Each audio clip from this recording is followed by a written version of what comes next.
Okay. Happy day. You're listening to Breath Play Happy Hour. Our intention is for you to learn and practice how the breath can guide you to results and happiness now, in your life, in your business, if you do sports and beyond. I'm your host, Roberto Suarez, better known as El Happy Coach.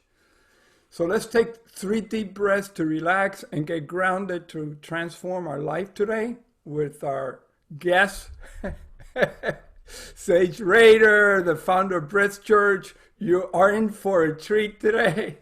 But let's start with 3 deep breaths to get grounded, because we need to get grounded. So we're going to inhale through the nose, deep, and then we're going to exhale through the mouth 3 times. And let's just get going. So let's take the first breath. Inhale. Hold a little bit. Let it go through the mouth.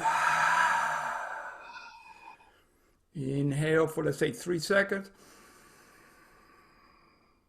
Pause. Exhale. Let it go. One more time. Inhale. Exhale. So we should feel a lot better now. So Sage is a creative force of nature. He was raised playing the violin, writing poetry, singing and performing all over the world. Sage has been featured on BBS, PBS, ITVs, Sirius XM, and on the big screen at the Sundance Film Festival. His mission is to inspire with a survivor story and a universal message of hope and healing in a great time of division and despair. Wow. Perfect time to have you on, Sage. You know, I wrote that stuff way before we got into this current soup we're in. I wrote that like years ago. We were in a case of division and despair a long time before we recognized it. Wow, is it good to be here, man. Oh, I love you. Those 3 breaths, the first breath, Yeah. every time the first breath, and I'm like, oh, that's why we do this. Absolutely. You know, Oh, how quickly we can connect, you know? one breath. Yeah, absolutely. So why don't you tell us, your breath story, how did you get into the breath? What, All right. and That's an interesting one. And I think it's a story that is mirrored by a lot of people. I was fascinated by the concept that extra bit of gas in the tank was accessible to me through my breath. I had heard that you could do remarkable things. I had experienced 1 or 2 unique experiences myself. And so I wanted to discover what was happening, and I couldn't find anyone who could help me. I was looking around, going to yoga studios. Hey, can you teach me how to breathe? And they were like, well, what do you want to know? I'm like, well, if I knew exactly what I wanted to know, I would probably be able to teach myself. What I didn't know was, turns out there was quite a robust breath world. I just wasn't on social media. I was recovering from a pretty serious injury. I'd broken neck and back in a workplace accident, been placed on terrible workers' compensation care. I mean, it was the worst bargain basement lack of care you could get. Here's some pills. If you die, great. If you don't die, that's okay too. But come back for your more pills and some basic PT. And it's just maintenance. They just squeeze you on your way to dead. And breath found me in that moment.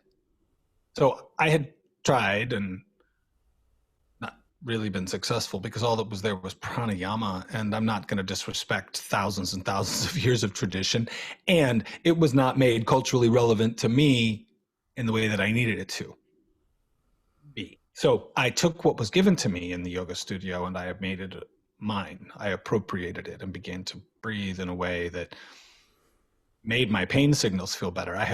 So to go back to the actual injury and the reason why there was so much pain, I had a failed fusion here in my neck. They'd cut me open, put an implant that didn't need to be there. The doctor got paid a lot of money to put in an implant that didn't need to be there. And the surgeon that fixed it a couple of years later said, we could have told you this wasn't going to heal instant it was put in. So I was a medical casualty of being cut open and given workers' comp care. And I'll say it, I am alleging that I was given surgery that I probably didn't need with an implant that was so inferior. The science was owned by the company that made the implant. It was known to be a piece of garbage, but I was considered to be lowest common denominator medical case, workers' comp, where you just get paid the minimum. They don't care. The doctors aren't happy with it. The insurance companies are practicing medicine without a license by deciding what we can and can't get in our care. Like I went around and around and around with that. And in the middle of that near-death experience, blowing up to nearly 300 pounds after a year in bed, being stuck on all the opioids, all the NSAIDs, non-steroidal, anti-inflammatories, all the benzodiazepines and muscle relaxers. I was on all the pills. I was very big. If you could see, I don't have my prop here, but I have a Walmart 3-4XL pair of pants that's big enough, my entire body fits in one pant leg. So I was big and abandoned by the healthcare system. And in the process, I went to a doctor. I paid a lot of money for private healthcare, and she taught me Kriya. Wow. Back to pranayama, interestingly, right? So yeah, that's like unbelievable. Yeah, in the same sentence that I say pranayama wasn't entirely helpful the way it was presented, turns out pranayama, the management of energy by breath, became my savior. And I don't say that glibly, like, oh, and breath was my savior. But I mean, I didn't do this because it was my effing truth. I didn't do this because I felt like I wanted to help the world and I was expanding. No, I was fucking dying. I was in pain. I had a lot of drugs in my system and I was opioid dependent. I wasn't just addicted. There's a dependence that happens when you take these things and they stop working. And then you have to get off them. Well, I breathed my way through opioid detox, not once, not twice, but 3 times, because the doctors kept not doing their due diligence or looking at their labs. And then they nearly killed me again, shooting a vasoactive intestinal peptide up my nose. Peptides are very, very safe normally, but you're supposed to look at your blood markers. This was very experimental medicine. And I thought, well, if workers' comp nearly killed me, maybe if I pay a metric fuck ton of money for some really good care, the best guy in the country at peptides who works with the military and he has a fancy clinic in a small town and it's going to be perfect and I'll get care there. No care. Now I'm back in the hospital. The week I was supposed to launch my company. Here's how you breathe, breath and brain to beat your pain. It's called Numanta. 3 years ago, everyone laughed at Numanta, P-N-E-U-M-A-N-T. That's a stupid name. Now everyone knows what P-N-E-U prefix means because of COVID. Numanta. It's the making new of humanity through breath. It's a made-up word. Wow. And just as I was about to launch a company, hey, America, get off your opioids. Breathe with me like this. It's a very simple formula. Lay down, listen to this music, breathe like these patterns, and imagine that. Imagine this. Think about it. And you can train your brain to think differently about pain signals using breath. So the week I was supposed to launch, now I'm back in Reston Hospital in Reston, Virginia, on 4 to 6 milligrams of morphine intravenous and 1 milligram of Ativan intravenous every 2 to 4 hours for weeks. Because my pancreas was now fried because of the vasoactive intestinal peptide I shot up my nose. Now, mind you, I'm about to launch a company trying to be the breath guy for pain. And here I am plugged into morphine. And I had another year of learning to eat bone broth and mung bean noodles without opioids. It hurt so bad, Roberto. It's the kind of pain, it was like stage 4 cancer level pancreatic cancer pain. That's what the doctors told me. They said, normally, like, it will kill you. It could stop your heart. It was so bad, but I breathed through it. So first I breathed through a failed fusion. I did CrossFit and hot yoga. Every time I turned my neck, my spinal column was pinched. That was one kind of pain. Then there was the pancreas. And the doctor said to me, prove it. At the end of the year, prove it. After we got back from Baja, where we met, the Dan Brule thing. Remember then they had told me I was fatal. And I said, well, fuck it. If I'm fatal, I'm going to Baja to get this guy, the best guy in the world, to certify me, and I'll die down there. They told me I was going to die. I was like, well, then fuck it. I'm dying on his land. Beats the shit out of dying at home. I've been laying around the house here in Virginia for 5 years alone. So you found me. Breath found me. Your community, my community, our community found me when they had told me I was going to die. That's my breath journey. And since then, you've seen me. I started out a baby. I studied, I read books, but everything was always related to intense physical pain. Now with COVID, I've experienced a mental pain because my breath worker, and this is an important conversation, my breath worker thought she knew what she was doing. I told her no, and I was coerced.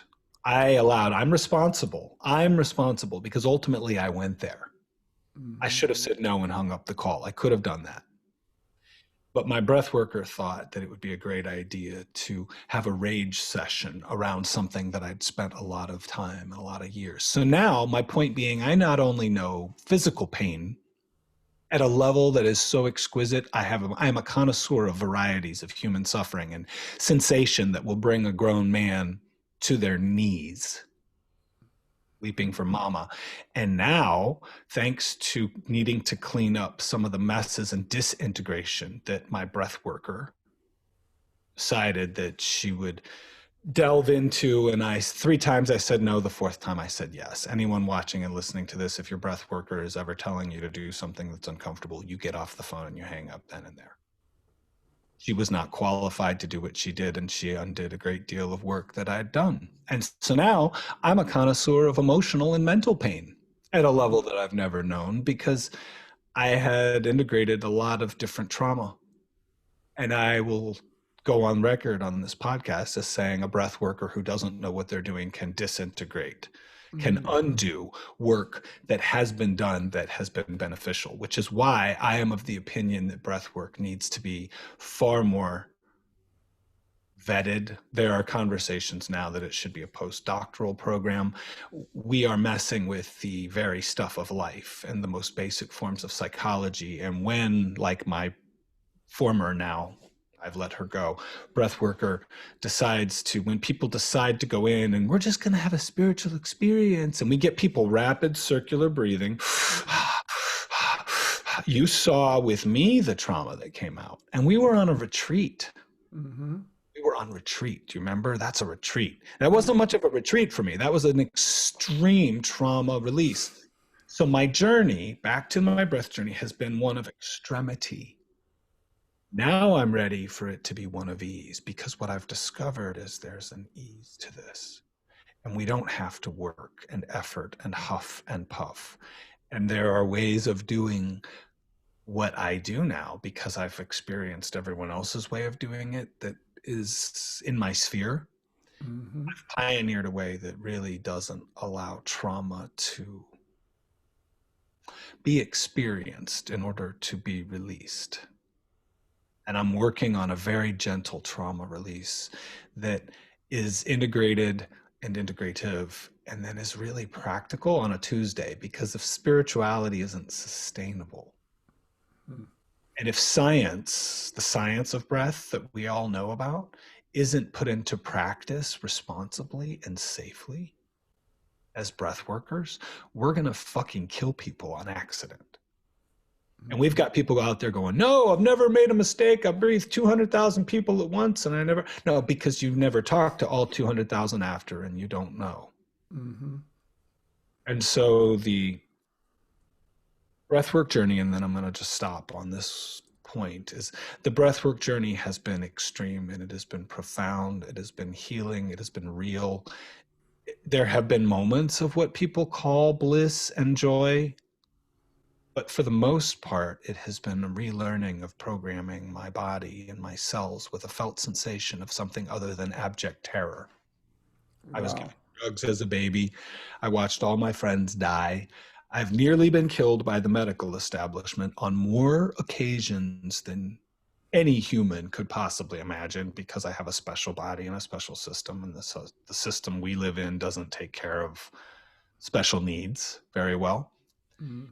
And the one thing, Roberto, the one thing that gives me sustainable spirituality, sustainable life force, sustainable mental health and hygiene, and physical resilience, because you can see I'm not 320 pounds. I eat one meal a day. My digestive system is working. And I'm working on dialing in my sleep and bringing my neurological patterns back down. I have a lot of overactive everything. We'll just say that. Breath work is the thing for all of it. Wow. I don't even know where where to start, like people should listen to that piece, the last 15 or 20 minutes and just totally get it, especially if you're getting into breath work, right? And oh my God, you said so many things there.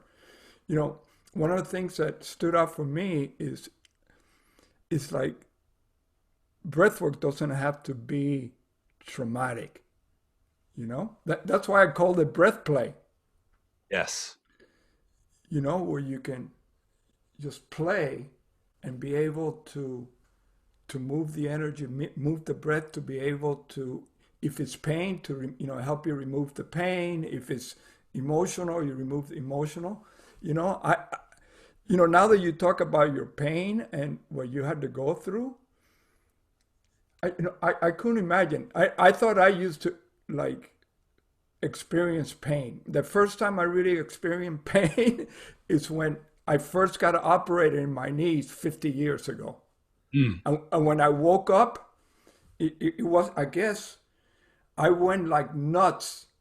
I this is 50 years ago, 1972 or something like that, right? I was so in pain with my knee, but it was more, it was another pain. It wasn't just my knee. It was like I couldn't get out of I don't know. I lost control and I took the lamps and I started heaving it down the hall, in the hospital, telling all the nurses, shoot me up with what do you call it? Not Novocaine. What did they give you at the beginning? Like the drug to put you asleep or to remove pain. Yeah. Like I was just screaming. Anything I could get my hand on, just started throwing it down the hospital. All the nurses would have to come in and, shoot me up and put me out.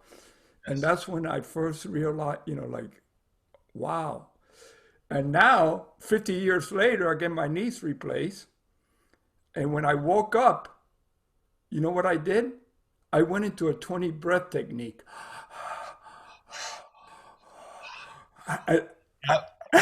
And the people that freaked out were the doctors and the nurses. Yes. Yes. And it was like, I had like this power, like I go, wow, I can breathe. I'm not in pain. Now the technology has come up to a whole different level of operating people and healing. But I didn't have to take any drugs to put me to sleep or anything. And I had two knees replaced at the same time. But anyway, getting back to your breath story, that it's unbelievable that you were able almost to, I remember seeing you. I wasn't sure. Like you were telling these stories, but you were really in it to like to be able to heal. Like you go, I'm here to survive, to heal, and make a difference. So I guess the intentionality of people, because I'm trying to get the listeners to realize, right, how you can use the breath, and I guess that would be my next, like my next question. What would you tell a 21-year-old or a 30-year-old that is in business or in sports or who is very sick? What kind of advice would you give him? Those are three very different people. I know. So let's start with a 20-something very sick. Yeah. Being very sick when you're in the prime of your life and you get to watch other people do shit that you can't do Mm-hmm. gives you two options: patience and character building, Mm-hmm.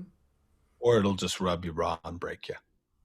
You'll be bitter, you'll fold in on yourself, you'll pack it in, and you'll die of some ancillary comorbidity. You'll die of something not exactly identifiable as related to what you're going through. That kind of bitterness folding in on itself because of suffering is something I know very well. It's a neural trauma loop, and it continues to go around and around and around and around and around. And until you learn that that's your fucking lot and what you do with it, you might have the shittiest boat in the entire fucking marina. Your boat might truly be shot to shit, but if you can get it out on the water, what you do with it that day makes you a fucking hero. And it doesn't matter if you're sailing beside super yachts and skiffs. If you're out there in a banged up dinghy with duct tape, super glue, toothpicks, bubble gum, and your version of the Almighty, good on you. Because we don't even have a place in culture for people who are young and that sick. If you're chronically ill, fuck you. Good luck. I don't have time. These people don't have friends.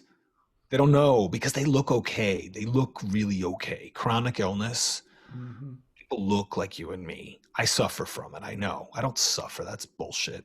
I got all kinds of stuff that gives me a right to complain if I want to be a jerk face about it, right? I got all the reasons in the world to hang my hats on some circumstance. That's my point. I understand people who are young and sick. What I would say, you need to love yourself and you need to lower your bar. You need to lower your fucking standards. Do not try and be David fucking Goggins. Do not try and be Jocko Willink or a badass. You need to lower the bar so far that even you can't fuck it up.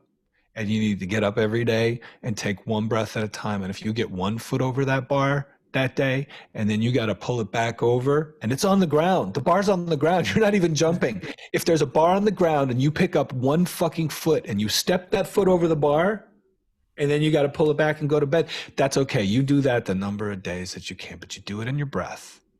And you breathe, my foot's over the bar. My foot's over the bar. My foot's over the bar. And tomorrow my other foot might be over the bar. And I might actually step over this motherfucking bar this week, right? And then when you do, you celebrate it like you won an Olympic medal. If no one's watching, you cheer yourself. I call myself, you've heard me say this, the captain of Team Delusional but Happy, because there was a time when there was only me and I was my own cheer squad. So then you put it up on the first rung. It might take you a month, but you step over that bar with 1 foot and then you step back. You get the point? 20-year-old, really sick. It's okay. I love you, I would say. You're going to be fine. That's how you do it. And eventually, 1 breath at a time, 1 foot at a time, 1 rung of the bar at a time, you will jump and or pole vault and or make it over any bar of any height that you want. That's what I'd say to the 20-year-old who's sick. Let's say we got a 30-year-old who's now in business. I got a couple of those in my life. Yeah. You're crushing it. You're doing really great. And you got there by wiring your system hot. Whoop-de-fucking-do. Good for you. It's not sustainable. If you cannot learn, and this is something I'm writing for a client right now, the art and practice of reliable calm, of truly being able to achieve without driving your system like a donkey, without beating yourself like a mule, you're going to burn out by 40. You can only do so much cocaine and Adderall. Your nervous system will remember, and you'll lock that in. And remember, our nervous systems are patterning devices. So to the sick one, his pattern is actually probably better than anyone's because he's so beaten down that for him to get that 1 foot over the bar, for him to get in the pickup truck and get to Walmart to buy some groceries, get back home again, that was me. All I could do, and then I would lay on my biomat and weep to Bach for fucking 15 more hours a day. Just weep listening to Bach. The 30-something-year-old, it's the same idea, but He's not getting 1 foot over the bar. He's literally leaping, no pole. He's like, look at me, yippee fucking do, woo. He's like, hits a trampoline on one side, does a double gainer with a twist, a jackknife, and stomps the landing every time. He thinks he can do that. She thinks they can do that forever. Absolutely. I would tell them, you got to learn to relax in your breath and observe what's habits, because you've gotten so far so fast. You're so good at what you do. A 30-something, young 30-something business person who's crushing it has gotten there because they dot their I's and cross their T's. If they do not learn to relax about it in the same way and celebrate little stuff the same way as the 20-year-old who's sick, but at a very different level, if they can't take time off, and that foot over the bar might be half a day without their phone a week, one day, a quiet retreat a month, they need to do something very different. And their breathing patterns will be very different. We're not talking about specific breathing patterns. The 20-something needs to go long, slow Ujjayi in and relax, blow it out the gills on the way out.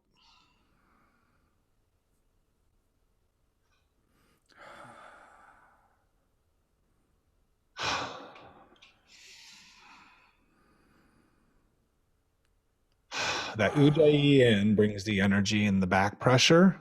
It's very important. Now also long, slow Ujjayi out is very good. That back pressure for pain.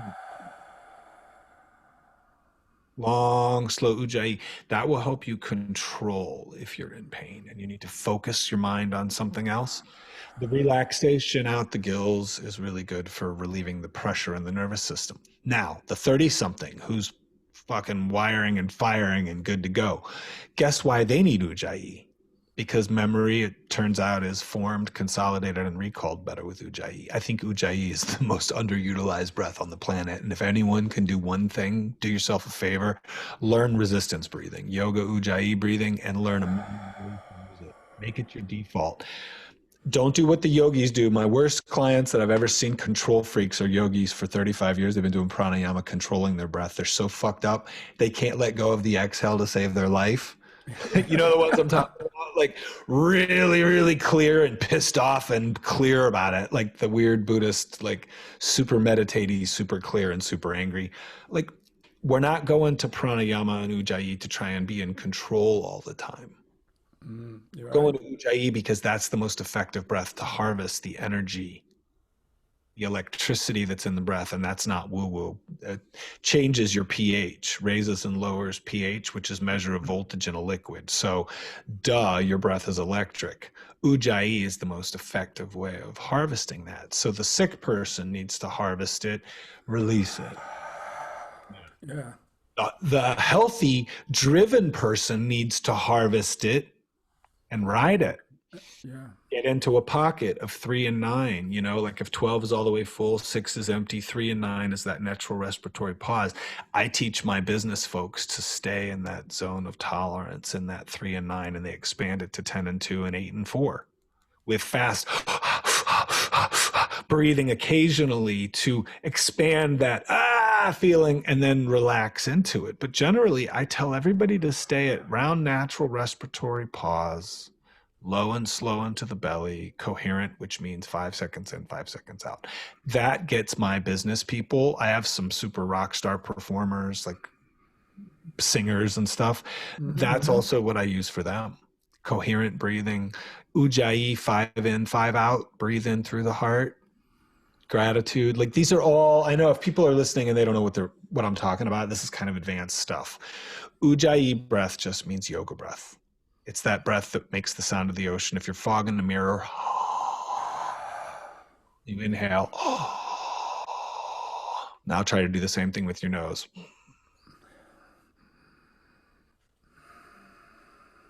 Weirdos, we sound like weirdo breathers. But if you can get that Ujjayi down, folks, whether you're 30 and you're crushing it and you need to be able to breathe that way to regulate, or you're 20 and you're super sick, you need Ujjayi. What was the third one? Athletes. Athletes. Oh, that's a good one. Okay, so apnea training is really my favorite for athletes. That's where breath hold comes in. Exercising while holding your breath and increasing CO2 tolerance because of this thing called the Bohr effect, BOHR. oxygen is most effectively utilized in the system when there's an effective gas exchange with CO2. And the more effectively and the higher you're able to raise your CO2 tolerance, your carbon dioxide tolerance, by exercising and holding your breath. Now, normally holding your breath, as we know, is very unhealthy. It's connected usually to psychological habits, anxiety, fear. It's overactive sympathetic nervous system, which is your fight, flight, and other F words. I don't know why I'm being coy now. I've been dropping F-bombs the whole time. Anyway, it's that active system. That's normally what's in super overload. I forgot my point. What was my point? You were going into the athlete and how to use the holding the breath to increase your CO2 capacity. So my buddy Casper says that we're never really in true sympathetic activation, which is like, let's go, caveman. Like, there's a lion coming. We're in low-grade chronic sympathetic activation, which means we're just always mostly kind of stressed and cranky, and we're releasing cranky chemicals, neurotransmitters into the brain. What we're trying to do is raise CO2 tolerance so that oxygen efficiency becomes a thing. And the body becomes a far more efficient machine. Dr. Peter Litchfield, an associate of ours through our teacher, Dan Brule, says that actually really, really shitty, inefficient breathing is the best thing for you. If you breathe shallow and inefficiently, your body will maintain high levels of CO2.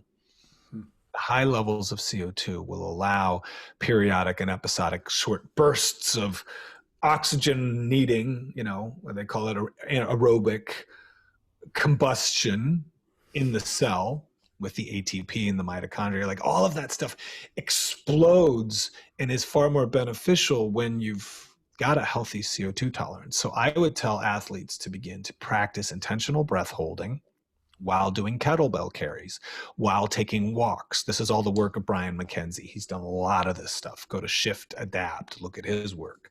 But holding your breath intentionally.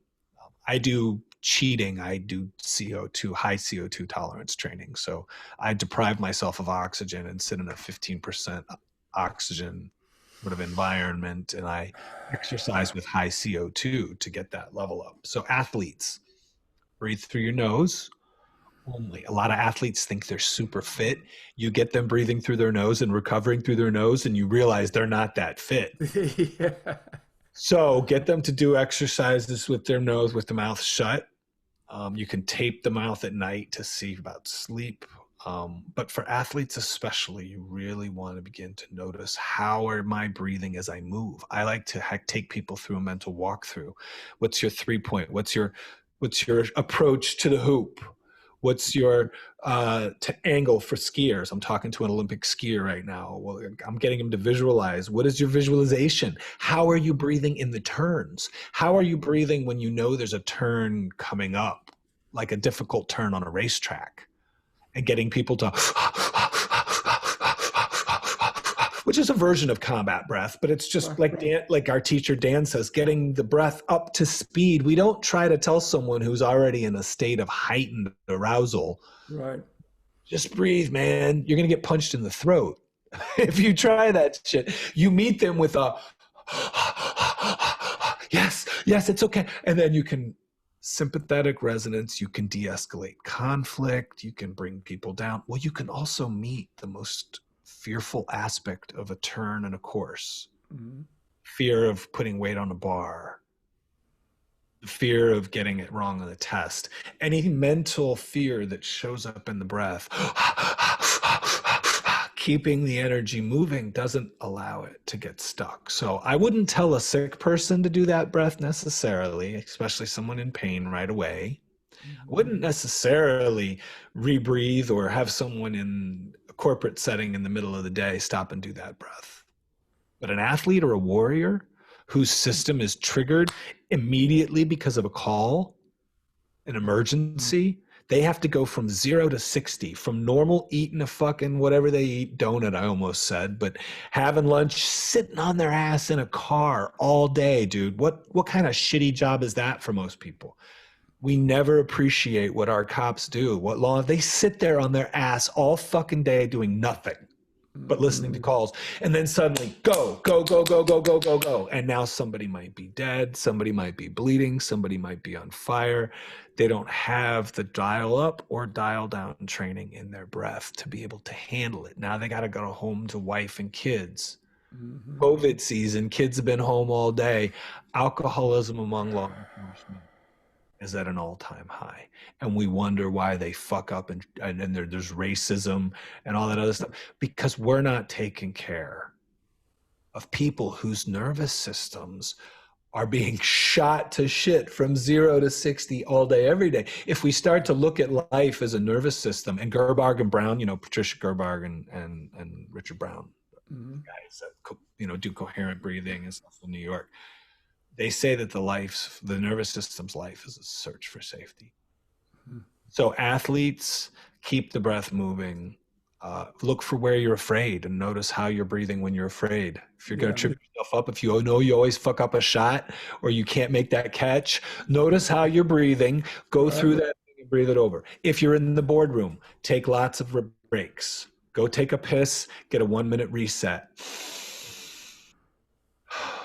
That kind of stuff, right? If you're sick in bed and you're young, if you're dealing with chronic stuff, breathe very, very gently. Ujjayi, in through the nose, out through the nose. You get a nose boner, by the way. There's tissue in the nose that's the same as the penis and the clitoris. So you can get a nose just by breathing gently. Not even Ujjayi, just you get an erection. It's a fucking pleasurable, it's a sexually pleasurable experience. I call it a nose boner. It's a true story. I didn't make it up. So if you're in pain and everything sucks and you can just gradually give yourself a nose boner and it'll make the pain go away, it's anesthesia. Lay here, listen to this, think like this, and breathe like that. And poof, I got better. I can't say it's going to work for everybody, but anyway, that's what I would say to the 20-something, the 30-something. Oh, wow. That was like a PhD version, like a 10-minute PhD on breathing. But that was great. The only athlete that you didn't mention was the golfer, but it's the same thing, like when you have a back. Yeah, swing. Yes, I've worked with a golfer. They hold their breath. Oh, yeah. Top of the swing. Yeah. Tell me. What's your experience with golfers? Tell me more. I've only had one. Well, that exactly what you said. Now I'm on next week. I'm gonna go meet with one of the top golf coaches that I already talked to about the breath. Yep. And the guy, he's like a positive, like real famous. And all of a sudden, I was teaching him the coherent breath to relax. Yep. And he goes, "Oh my God, this is going to help my anxiety." You know what I'm saying? Like they have anxiety when they get 2 bad shots. Like, when they're going to putt, they all hold their breath. When they miss that putt that cost them $100,000. Yep. Or like. Holy shit! That fucking putt. That was $100,000. Like we get pissed off for $1. Imagine 100,000. That's a steep cliff to fall off of, man. Yeah, that's you worth your money right there. You help that guy. Yeah. Make that putt. That's $100,000. That's what I told my friend Holly, who's in the golfing business. He goes, like we should charge golfers based on the money they save. Yes. Or make. Yeah. No, I'm not even kidding. That's probably a separate conversation for a podcast. But how breath workers who are really good. How many years have you been doing this? I'm going to interview you for a second. How many years? No, you're an OG, dude. You've been doing this longer than me. Yeah, I started like I think the first time. Well, the first time I got into breathwork was around 2005, I would say 2003. I started getting into the breath doing Tai Chi, where all of a sudden they told me to put my head down and breathe up. I couldn't even, say like I almost fell over because I couldn't breathe. I was so stressed out. But I've been doing it for about 20 years now. Yeah. And So your worth, and this is to all the breath workers listening, your worth is not based on an hourly rate. mm-hmm, Your worth is based on how many people in the world can do exactly what you can do for the clients that you're capable of reaching. That's a rule. I want to put that out there. Your worth is what you're capable of bringing that's uniquely yours, that only you can bring. So if you're a breath worker that picked your shit up on a weekend course with a guy I'm not going to name, mm-hmm. you picked that up online, good luck. Good luck. You're probably going to kill somebody. You have no idea what you're doing. This is not my opinion. This is literally just the laws of not having practiced and getting licensure online. Oh yeah. If you do have something to bring, like you've led a really full life and you take the time to learn everything you can, I'm not saying you've got to get it all done ahead of time. But Roberto, this is an important, like, I feel it's a sticking point for me. You're qualified 20 something years and you uniquely have the ability to go to someone and say, hey, I can make that $100,000 putt a reality in your life, not once, not twice, but watch, and I'll make it consistent, because I'll make you consistent and your life will be consistent. Breathworkers need to understand that the value that they provide to the person is the measure of what they're worth. Not, oh, I'm 300 an hour. Mm-hmm. I'm 500 an hour. Oh, maybe I should raise my hourly rate. I got a few more people that are really successful. Maybe I'll go to 600. That's not how we add our value. We add value based on what we can uniquely bring and your gift. What do you think about that? How are you dealing with that? And what would you say to a young breath worker then? Because if you're dealing with those levels of people, and you see your value, what is the value proposition and how do you honor that? And what do you tell a new kid? You know, Just starting. that's a great question, because it took me, my experience, 20 years to get that power that you just said, because I was so deep in my, let's call it limiting belief, that I'm not good enough. You know what I'm saying? And it's Yeah, taking, I can't relate. I never have a limiting self-belief. God, self-limiting beliefs are like as a daily thing. I wake up to a new one every morning. yeah. So I never thought I was powerful enough, right, to be able to say, hey, I just, you just made $10 million in this company because what I did, I'm worth $1 million. Yeah. Or $2 million. How much is it? Like to save your life?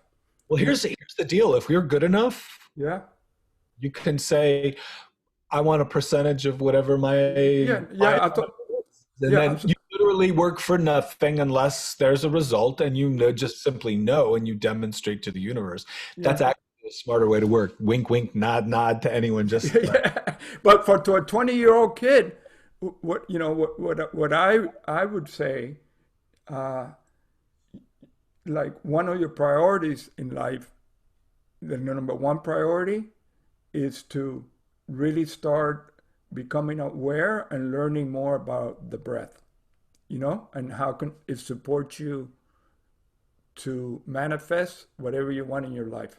what does that mean? Yeah. So what that means is that the way you breathe, right, is the way you live. So Yes. if you can become aware of how you can shift your breath patterns, right, to be able to help you move, like you said, right, to take that step over the bar if you're sick, right, and you say, oh wow, okay, I take a little nice breath. Oh, okay, I made it over. So now you're changing. So you're using the breath to support you. And then if you're in a business, when it's not working, if you can notice, right, your breath pattern, maybe if you shift the breath pattern a little bit, you're going to have a different conversation with your employee or with your client that is in front of you or the prospective client. You can shift based on your breath, because you catch something, you catch yourself that it's going the wrong way, right? You can all of a sudden make another deal. And of course in golf, You know what I'm saying? Like if you catch yourself like holding your breath before you have to take that putt that's gonna make you win or lose, right? You're gonna win more than you lose because you mastered the breath. It's not the doing, it's the being, and it's behind the being, which is the consciousness. And to get into consciousness, right, the breath can support you to get there. To come from a whole different space. That's deep. I don't. I feel like we could talk for another 6 hours. Yeah. We can keep going. I'm looking at the clock. I feel like, well, because we just got into then you just brought up what happens when we lose it. What happens when we as breath people? That's another podcast. Can we please have a conversation about when breath workers, when we fucking lose it? Because Aaron and I are talking about a place where we need to go. We're facilitators. Aaron meaning Aaron Bishop, our breath from another mystic. For those listeners. She's awesome, by the way. She's a goddess. This girl, Yes. she's my go-to, by the way. When I was starting out, I would call her, holy fuck, this just happened. What do I do with this? But there's got to be a place, because in wellness, it's a $3 billion market predicated on 10% science and 90% bullshit, paper-thin spirituality that somebody got from a channel, which is highly questionable. Would you let on the street corner in Tennessee have your phone and your passcode and start giving you financial advice? No. But that's what we do. We go to a medium and we talk to some fucking spirit named Tim. We don't even know what the shit Tim's like, because anyone who knows the real mechanics, we know that the spirit world is not that different than this world. And we're just letting some shithead named Tim that we picked up from a channel that we met through our friend Lindsay, just picking up names here. And Tim, the Tennessee whore, is sitting there but giving us spirit advice, and we're like, oh my God, I got it from a channel. Okay, that's the wellness business. That's my entire assessment. 10% science and 90% that shit. It's in a $3 billion container. So, Roberto, what we have the opportunity to do is take these sort of opportunities with Breath Sister from another Mr. Aaron and other people and really, really, really hash out the reality of what we're doing under the hood. When we open up a human being's cranium with the breath and we start to poke around inside, we better know, number one, who I am. I better know who I am, what shit I got, what day it is, and where my shit is. How likely am I able to get mine on this person, right? Mm-hmm.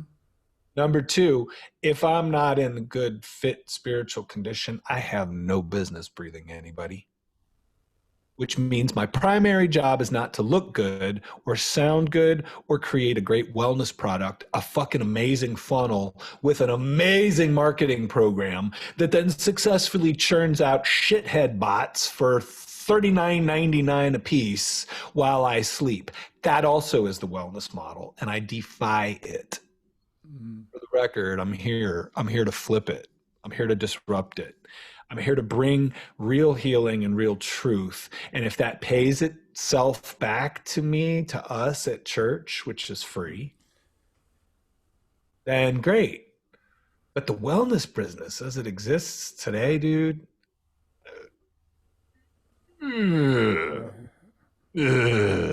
right? Like, $3 billion of that is what we're facing as breath workers. And breath work is now like the hottest trend in the world. Like, yeah. I'm a breath worker. Go ahead.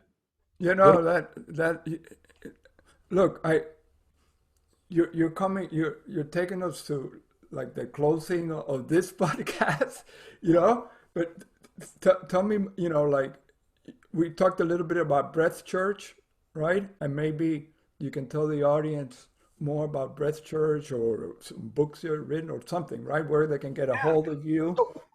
So the answer to all of this stuff that I really don't like that never worked for me, right?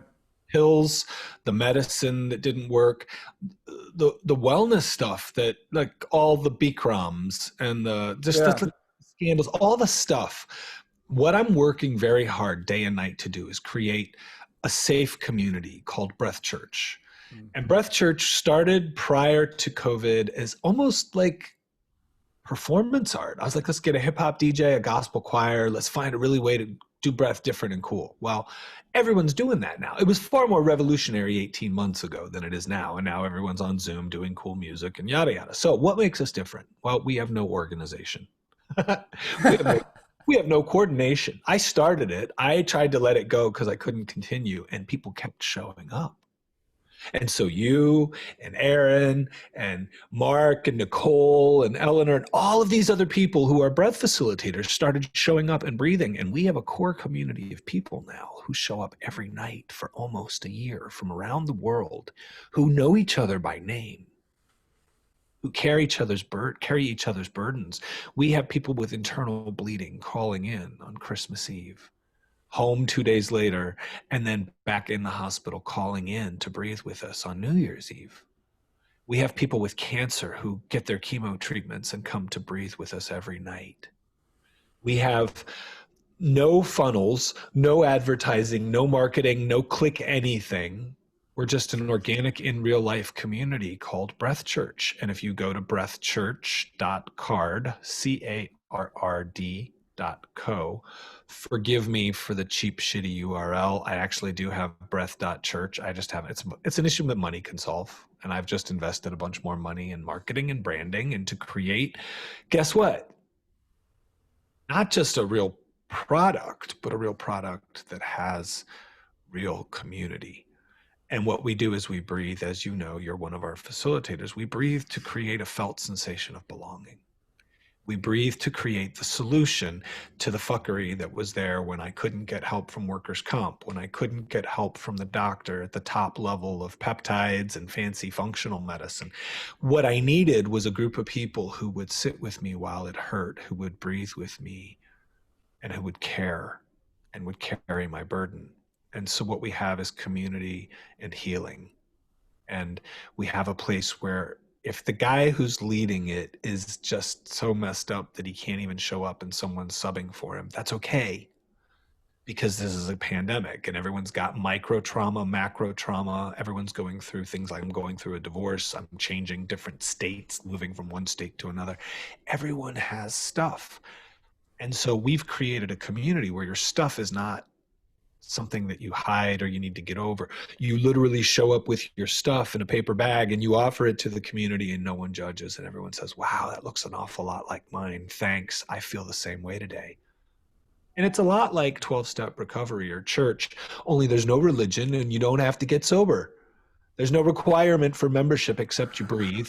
If you just breathe and you show up and you continue breathing, we believe that, like you said, we breathe the way we want to live. And so we're building better breathers, people who can breathe through anxiety and depression, who can stay resilient in COVID, who, like me, can have moments of physical, mental, spiritual, or emotional crisis and still continue to show up and be breathed.